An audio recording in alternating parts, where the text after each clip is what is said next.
Sir आप ये नहीं देखते कि इस वक्त बड़े आइडियल रिलेशन है इस्टेब्लिशमेंट के और गवर्नमेंट के, तो अमेरिका इससे भी थोड़ा सा खाइफ तो होगा। शायद इससे पहले अमेरिका फ़ायदा उठाता रहा इस चीज़ का भी, लेकिन अब जो है एक सिचुएशन डिफरेंट है पाकिस्तान में। देखिए बात यह है कि पहले भी हुकूमत के साथ आर्मी की तरफ से ताउन बहुत था।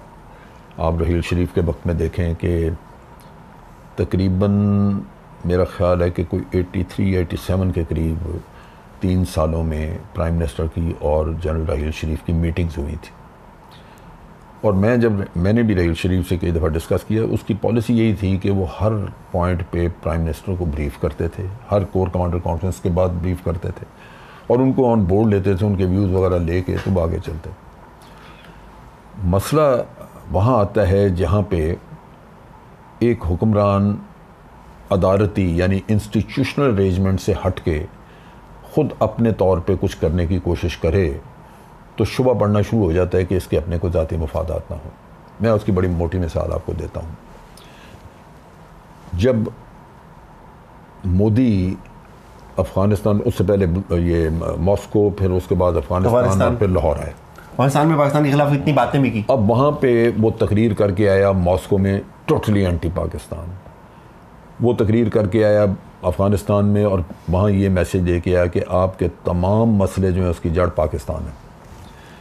तो यहाँ बैठे हुक्मरान को ये सूझबूझ होनी चाहिए थी कि एक शख्स आपके मुल्क के ख़िलाफ़ इतना कुछ बोल के आया है बाहर, अब वो यहाँ आ रहा है तो क्या वो उसको आपकी मोहब्बत खींच के ला रही है?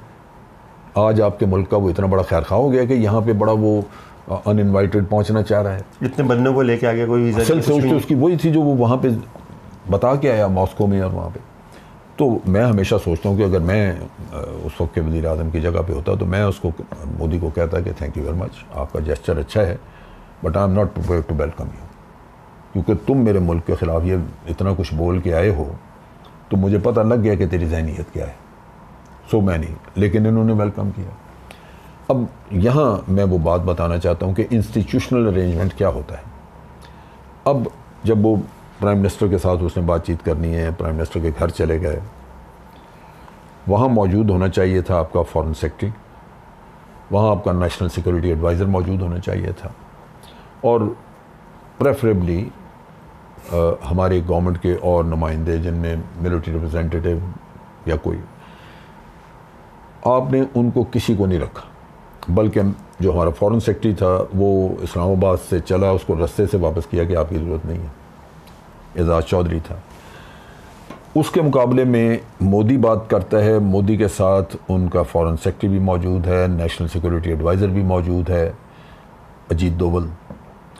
अब इस तज़ाद की वजह से आज हमारे पास कोई रिकॉर्ड नहीं है उस गुफ्तो शनीद का जो नवाज शरीफ साहब की और उनके दरमियान हुई, वरना तो हेड ऑफ़ द स्टेट्स या जो भी ये मिलते हैं तो फॉरेन ऑफिस में इसकी गुफ्तगू, इनकी फॉर्मल हो या इनफॉर्मल हो, उसका सारा रिकॉर्ड होता है, क्योंकि वो आपको रेफ़र करना पड़ता है, उन्हीं से आप नतीजा खस करते हैं, उस पर डिबेट होती है, आप एनालाइज करते हैं कि ये चीज़ इसने ये कही और वो कहा। यहाँ पाकिस्तान की तरफ से कोई था ही नहीं।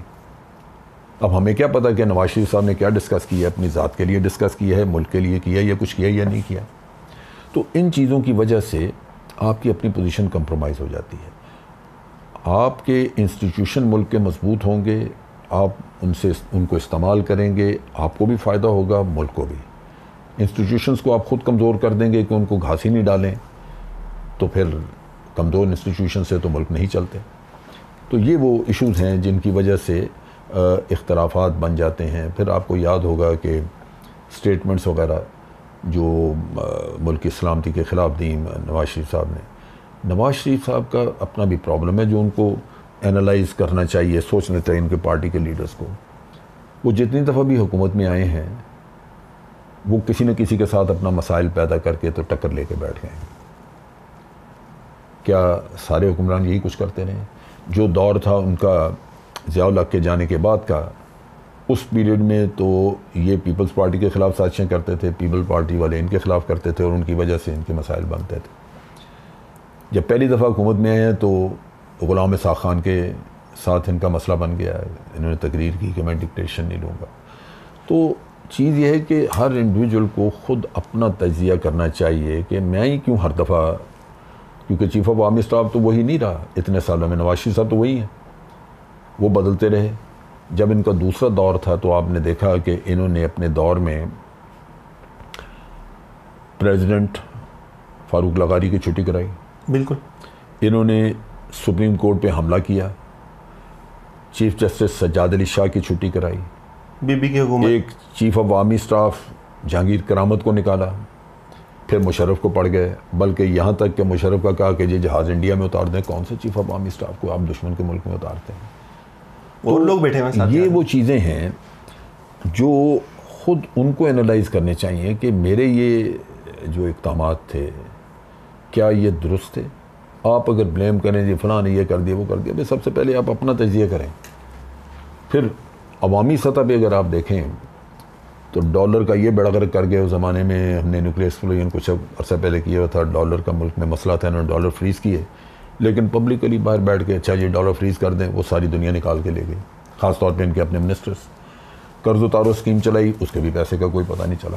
तो अवामी सतह पे भी लोग पीट रहे थे कि जनाब ये हमारे साथ ये हुकूमत कर क्या गई। मैंने वेस्टर्न कंट्रीज़ में इनके जो तजिए थे वो पढ़े, लोगों ने जो अखबारात में आर्टिकल्स आए उसमें लिखा हुआ था डे लाइट रॉबरी इन पाकिस्तान। ये डे लाइट रॉबरी के आपने लोगों ने पैसा जमा कराया, डॉलर्स जमा कराए, आपके ऊपर एतमाद किया, आप रात रात में खा गए और डॉलर्स रहे ही नहीं। मैं उस वक्त मैं मौजूद था, मुझे पता है, गवर्नमेंट में इसी में था, आर्मी में था उस वक्त। आप लोगों को पाकिस्तानी रुपए में पैसे देने शुरू किए, 48 रुपये आप देते थे एक डॉलर के बदले, बाहर डॉलर था 60 रुपये। अगर मैंने रखे तो उस वक्त मुल्क के मुफाद में कि जी मेरे डॉलर मेरे पास फॉरेन करेंसी है, वो मेरा मुल्क इस्तेमाल करे, यहाँ रहे, तो मेरा क्या कसूर कि मुझे 12 रुपये का नुकसान पड़े। ये जब हर शख्स जो डॉलर जिसने रखे हुए थे, जिसके खाए गए, जो निकाल के ये लोग ले गए अपने, वो इनके किए का भुगतता रहा, बार के 48 रुपये वसूल करके 60 रुपये का डॉलर ख़रीद के तो अपना काम चला रहा था। पॉलिसीज़ में गलती हैं। आप कह सकते थे कि जी हम डॉलर जो हैं उसको 2 हफ्ते के लिए या 1 महीने के लिए फ्रीज़ कर रहे हैं, इस दौरान में हम आपको पॉलिसी देंगे। फिर पॉलिसी दी जा सकती थी कि जिन लोगों के बाहर कोई रिश्तेदार बीमार हैं, वो अगर डॉक्यूमेंट्स वगैरह हमें देंगे तो हम डॉलर रिलीज़ करेंगे। अगर किसी का बच्चा बाहर पढ़ रहा है तो उसके लिए चाहिए फ़ीस वगैरह, वो डॉक्यूमेंट्स देगा तो हम उसको रिलीज़ करेंगे। और मरहलावार आप कहते जी हम डॉलर्स में वो आपको रिस्टोर कर देंगे, तो लोगों में अफरा तफरी ना होती, डॉलर निकाले ना जाते। आपकी अपनी गलत पॉलिसी और उसमें तो इसी तरह वो नेशनल सिक्योरिटी कमेटी की बात आई। मुझे याद है कि जनरल जहांगीर करामत ने ये कॉन्फ्रेंस की, मैं भी उसमें मौजूद था, जनरल अली कुली थे, तो वहाँ हमने उन्हें कहा कि जी ये जब न्यूक्लियर वेपन हमने इस्तेमाल किया, इसका तजर्बा किया है, इस दौरान में और उसके बाद के जितने फ़ैसले हैं उसमें हमें जो समझ आई है वो ये है कि गवर्नमेंट के पास कोई ख़ास प्लेटफॉर्म नहीं है जिसकी बुनियाद पे आप स्ट्रेटजिक नेचर के फ़ैसले कर सकें। इसके लिए कोई ना कोई नेशनल सिक्योरिटी लेवल पे कोई चीज़ होनी चाहिए और नेशनल सिक्योरिटी कमेटी बन जाए। तो प्राइम मिनिस्टर चेयर करेगा, ख़राबी क्या उसमें। लेकिन ये इस हद तक डिक्टेटरशिप इनके जहन में थी कि जब इनको कहा जाता था कि नेशनल सिक्योरिटी कमेटी बनाएं तो ये कहते थे कि जी ये तो आप हमें खंजर छुरा मार रहे हैं पीठ में। इस हद तक उसके एंटी थे। सो जनरल जहांगीर करामत ने कहा कि मैं ये चीज़ इनको कहने को तैयार नहीं, क्योंकि मैंने जब भी इनको कहा मुझे यूँ लगता है जैसे मैं इनकी दुम पे पैर, ये उसके अल्फाज थे कि मुझे यूँ लगता है जैसे मैंने इनकी दुम पे पैर रख दिया। तो मैं ये कह के, और फिर उसने यहाँ तक कहा, उसने कहा कि ये जाहिलों की तरह बिहेव करते हैं, इनका बिहेवियर जो है वो सूझबूझ वाला और पढ़े लिखों वाला नहीं होता, ये यानी इतने पोजेसिव हैं कि ये कुव्वत ताकत हमारे पास रहे। यही डिक्टेटरशिप होती है ना, कि आप एक आदमी अपने अंदर बहुत सारे इख्तियारात जो हैं उनको सेंट्रलाइज करना चाहता है कि वही मुल्क का सबसे पावरफुल आदमी है। अगर डिसीजन मेकिंग इंस्टीट्यूशनलाइज होगी तो एक तो कलेक्टिव विजडम आपके काम आएगी, दूसरा ये कि उसमें आप फैसला नहीं डिक्टेट कर सकेंगे, वो बाकी के मेंबर आपको बताएंगे आपकी सोच में तब्दीली लाने के लिए कि जी ऐसे नहीं, ऐसे होना चाहिए। अब जब ये नेशनल सिक्योरिटी कमेटी का किस्सा था तो हमने जनरल जहांगीर करामत को मजबूर किया। हमने कहा जी ये दुम पे प्यार आता है या नहीं, अच्छा कहते हैं या बुरा, हमारी कौम को मैसेज जाना चाहिए कि ये ज़रूरत है मुल्क की, ये नेशनल सिक्योरिटी कमेटी बननी चाहिए। लिहाजा उस शख्स ने स्टेटमेंट दे दी, इन्होंने बुला के उसको कहा कि जी जनरल साहब आपने तो हमारे पीठ में खंजर घोंप दिया, ये आपने क्या कर दिया, नेशनल सिक्योरिटी कमेटी आपने कमेटी का किस्सा कह दिया। तो वो शरीफ आदमी तो उसने कहा जी कि अगर आपको मुझ पर एतमाद नहीं तो मैं छोड़ के चले जाता हूँ। मैं कहा जी हाँ आप इस्तीफ़ा दें जाएँ। सिर्फ इस बात पे सिर्फ वो ऑफिस आए, उन्होंने आके अपना इस्तीफ़ा लिखा और हम सब को जो जिन्होंने इनको मजबूर किया था कि जाके ये करें, 5-6 जो जनरल थे मीटिंग में, हमें एक चिट्ठी वहाँ से ऑफिस से लिखी जो मुझे घर में डिलीवर हुई कि ये हुआ और मैंने इस्तीफ़ा दे के तो मैं निकल गया। और आज भी मेरे पास लेटर पड़ा हुआ है। अब वो चीज़ जो है जब हमने देखी तो नेचुरली हमें बड़ा दुख हुआ कि ये छोड़ना नहीं चाहिए था, इन लोगों को अकल करनी चाहिए। कोई national security committee chief of army staff general Jahangir Karamat बैठा तो नहीं रहेगा, उसने रिटायर होना, आगे कोई और आगे कोई, नवाज शरीफ के खिलाफ तो नहीं बन रही वो। ये तो आप एक इंस्टीट्यूशन क्रिएट कर रहे हैं कि मुल्क में फैसला साजी जो है वो किसी एक आदमी की स्वाबदीद पे ना रहे, उसका एक मैकेनिज्म बन जाए, मशवरे आए मुख्तलिफ लोगों के। अब वो बनी हुई है नेशनल सिक्योरिटी कमेटी। अब ये प्राइम मिनिस्टर हैं, इस्तेमाल करें ना करें ये इनकी मर्ज़ी, लेकिन बासूरत एक अदारा मौजूद है आपके पास। तो ये वो चीज़ थी। जनाब जनरल जहांगीर करामत जैसा एक अच्छा ऑफिसर, उसकी छुट्टी करा दी आपने। फिर अगला जब अपनी मर्ज़ी का लेके आए चीफ ऑफ आर्मी स्टाफ, फिर उसके साथ भी आपके इख्तलाफात शुरू हो गए। तो ये इनकी अपनी प्रॉब्लम है कि ये स्मूथ सेलिंग रख नहीं सकते। या तो डिक्टेटर्स के साथ हुकूमतों में 8-8, 9-9 साल गुजारने की वजह से इनके जहन उसी तरह के हो चुके हैं कि ये खुद डिक्टेटर्स की तरह बिहेव करते हैं, या एक हिर्स है अंदर, एक लालच है कि इख्तियारात और पावर जो है वो सारी मेरे अंदर हो और मैं ही नज़र आऊँ कि इस मुल्क को पूरे मेरी उंगली के इशारों पे चल रहा है। ये अच्छी चीज़ें नहीं है, इससे नुकसान पहुँचता है। तो तज्जिया ये होना चाहिए। हम हमेशा कहते हैं कि जी फ़लाँ डिक्टेटर आ गया, फ़लाँ आ गया। मैं ये कहता हूँ कि यार देखो, डिक्टेटर को क्रिटिसाइज़ करो, लेकिन उसके करने का फ़ायदा इसलिए नहीं है कि अगर हम ये चाहते हैं कि डिक्टेटर ना आएँ और ये मुल्क सियासतदान ही चलाएं, तो क्रिटिसाइज़ करो सियासतदानों को कि वो अपने आप को इम्प्रूव करें। मुल्क को तो अच्छी गवर्नेंस चाहिए, मुल्क को तो अच्छे लीडर्स चाहिए, तो सियासत से आएंगे। आप रोना धोना शुरू करते हैं, चुनाचे उन सियासतदानों के तमाम काले करतूत जो हैं वो उस पर्दे के पीछे छुप जाते हैं जहां हम सिर्फ डिक्टेटर को कह रहे हैं। अब मैंने आपके सामने इतनी सारी चीज़ें गिनवा दी। नवाज शरीफ साहब के सेकंड टेन्योर जो मुशर्रफ ने जब टेक ओवर किया तो उस वक्त क्या हालात, अभी मैंने आपको जिक्र नहीं किया जो ये एक शरीयत बिल लटका हुआ था उस वक्त का, अगर आप वो देख लेते तो वो तो डिक्टेटरशिप की एक इंतहा थी। शरीयत बिल जो है वो किसी ने चैलेंज कर दिया तो वो अदालत में पड़ा हुआ था, वरना वो पास हो जाता। उसमें एक शिक थी कि एक गवर्नमेंट सर्वेंट वो ही has to be a practising Muslim, लेकिन ये कौन फैसला करेगा कि ये वाकई प्रैक्टिसिंग मुसलमान है? ये उसका सीनियर ऑफिसर करेगा। और सीनियर ऑफिसर जो है वो अगर लिख दे कि ये प्रैक्टिसिंग मुसलमान नहीं है तो उसको नौकरी से निकाला जा सकता है। ये तो आपके सर पे तलवार लटक गई। वो ख़ुद मुसलमान है या नहीं है, आपको तो सर्टिफिकेट लेना उससे, फिर उसने किसी और से लेना है। ये तो सारे रियाकारी पे उतर आएंगे कि एक दूसरे को दिखावे के लिए हर वक्त कोई नमाज़ें नियत करके बैठा होगा, कोई तिलावत करने के लिए बैठा होगा दफ्तरों में कि दूसरे को नज़र आ जाए कि मुसलमान है, और ख़ुद मुसलमान नहीं जो वो फ़ैसला करेगा कि मैं वाकई मुसलमान हूँ। ये उसमें मौजूद थी शिक। तो इन्होंने बनना था अमीरुल मोमिनीन, लेकिन इससे इनके हाथ में वो तलवार आ जानी थी जो हर किसी की गर्दन पे मारी जा सकती थी। जिसको चाहते ब्यूरोक्रेट को उठा के बाहर मारते कि ये लिख दिया कि ये मुसलमान नहीं है ठीक तरह से, प्रैक्टिसिंग मुसलमान नहीं। तो चीज़ ये है कि ये ज़रूरत इस बात की है हमारे मीडिया को भी, ये सब लोगों को, कि उन हालात का तज्जिया किया जाए जिन हालात में एक डिक्टेटर आया और इस कौम ने उसको वेलकम किया, कौम ने खुशियाँ मनाई। कौम ने क्यों खुशियाँ मनाई? सियासतदानों ने भी तो सर उसको वेलकम किया। सियासतदान नहीं, वो होता यही है ना कि उस वक्त पे वो लोग उस हुकूमत से इतने ज़्यादा तंग होते हैं कि डिक्टेटरशिप जो वैसे नापसंदीदा है वो भी उनको वेलकम करनी पड़ती, क्योंकि वो कहते हैं कि इसी से जान छूटेगी हमारी इस तो निज़ाम सर आप से। इमरान खान को आप कैसे देखते हैं? एक विन विन सिचुएशन है, बड़ा आइडियल रिलेशन है जो नहीं, नवाज शरीफ की जो रिलेशनशिप खामियां थी। आइडियल नहीं, ये इसको ये देखें, रिलेशनशिप आइडियल है, वो मेरा ख्याल है दोनों तरफ से एक अंडरस्टैंडिंग ऐसी है कि Good gesture। ये अगर नवाज शरीफ भी चाहते, हो सकता था। आप आर्मी को अगर आप खुद ओनरशिप उसकी नहीं लेंगे तो आपका अदारा है, उसमें आपके इख्तलाफात बढ़ सकते हैं। ओनरशिप क्या है? कोई लीडर कभी जाता है जाके फाटा में देख के आए कि ट्रुप्स जो वहाँ पे काम कर रहे हैं उनकी क्या कंडीशन है, कैसे लगे हुए हैं, क्या सेक्रीफाइसेस दे रहे हैं, शुहदा हैं इतने ज़्यादा, कभी को गया उनके घरों में, और वो तो छोड़ दें।